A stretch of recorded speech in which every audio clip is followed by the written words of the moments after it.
At this time, we now know what a linear system is, and we know how to solve it visually by using graphs. Again, the idea is, since I have two linear equations, we graph them both and we find out where they intersect. And so that's a pretty good method, nice visual, we can see there's a solution, but some strange things happen. We eventually need algebra. And so that's what 8.2 is all about.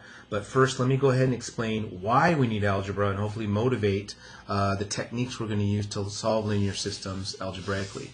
So if we tried to graph this, we've learned that what I can do is take each equation, put them in slope-intercept form, and then see where these guys graph. So I'll start by subtracting 2x from both sides, dividing both sides by 3, and I get y equals negative 2/3 x plus 5. So for this first line, the slope is negative 2/3, and we're going through 0, 5.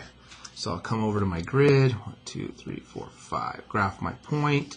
The slope telling me to go down 2 and over 3, down 2 and over 3, down 2, 1, 2, 3, and over 3. We could go up 2 and back 3.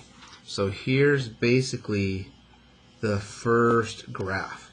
There's all the solutions to 2x plus 3y equals 15. But we have another graph, right? So let's graph that. Using the same idea, I'll subtract x from both sides. That gives us negative 4y equals negative x minus 8. Divide everybody by negative 4, and we get 1/4 x and plus 2.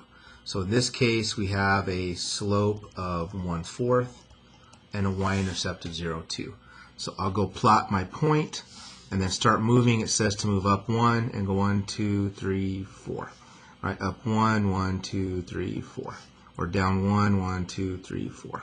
So when I go graph this line, right, there's all the solutions to x minus 4y equals negative 8. So good news and bad news here. Good news is I can see that there is a solution point. We are actually crossing. However, unlike the last section, it's kind of hard to see exactly where this point is. I can guesstimate it, right? It looks like it's like 1, 2, 3, so maybe the x coordinate is like 4.5-ish, and the y-coordinate 1, 2, and maybe it's 2.75-ish, but we really don't know. I'm basically making a guess based off of what I see. And so this is where the algebra comes in, because the algebra is going to give us a way not only to find that intersection point, but it's going to resolve the accuracy. We can be very accurate with it. And so that's pretty much why we're going to learn some algebra behind that, because again, graphing, as visual as it is, we can only see what the solution is and only guesstimate what it might be under certain conditions. So let's take our journey further. Let's figure out how to algebraically solve linear systems.